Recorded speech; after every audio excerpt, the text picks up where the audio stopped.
താമസിച്ചെഴുന്നേറ്റതിന് രേവതിയോട് ദേഷ്യപ്പെടുന്ന ചന്ദ്രമതിയെ കാണിച്ചാണ് എപ്പിസോഡ് ആരംഭിക്കുന്നത്. ഇത് കേട്ട് അവിടെ എത്തുന്ന സച്ചി ചന്ദ്രമതിക്ക് കണക്കിന് കൊടുക്കുന്നു. പിന്നീട് രേവതി ഛർദ്ദിക്കുന്നത് കണ്ട് സച്ചിക്കാകെ ടെൻഷൻ ആവുകയും ഹോസ്പിറ്റലിൽ കൊണ്ടുപോകാമെന്നും പറയുന്നു. എന്നാൽ എനിക്ക് കുഴപ്പമില്ലെന്ന് രേവതി സച്ചിയോട് പറയുന്നു.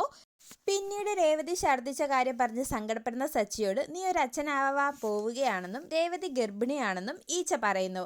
ശേഷം ഈച്ച പറഞ്ഞതെല്ലാം കേട്ട് രേവതി ഗർഭിണിയായിരിക്കുമോ എന്നറിയാനായി സച്ചി വീട്ടിലേക്ക് പോകുന്നു. പിന്നീട് വീട്ടിലെത്തുന്ന സച്ചി ക്ഷീണിച്ച് കിടന്നുറങ്ങുന്ന രേവതിയെ കാണുകയും ഈച്ച പറഞ്ഞതുപോലെ ഇവൾ ഗർഭിണി തന്നെയാണെന്ന് ഉറപ്പിക്കുകയും ചെയ്യുന്നു. ഇതേസമയം അവിടെ എത്തുന്ന ചന്ദ്രമതി രേവതിയോട് ദേഷ്യപ്പെടുമ്പോൾ രവീന്ദ്രൻ ചന്ദ്രമതിക്ക് കണക്കിന് കൊടുക്കുന്നു.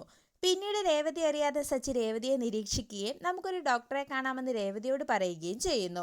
എന്നാൽ വേണ്ട എന്നും സച്ചിയേട്ടൻ പോയി ഓട്ടം വല്ലതും കിട്ടുമോ എന്ന് നോക്കാനും രേവതി പറയുന്നു. പിന്നീട് രേവതി ലക്ഷ്മിയമ്മേനെ വിളിച്ച് ഛർദ്ദിച്ച വിവരവും നല്ല ക്ഷീണമുണ്ടെന്നും പറയുന്നു. ഇത് കേട്ട് ലക്ഷ്മിയമ്മയ്ക്ക് സന്തോഷമാവുകയും വിശേഷം വല്ലതും ഉണ്ടോ എന്നും ചോദിക്കുന്നു.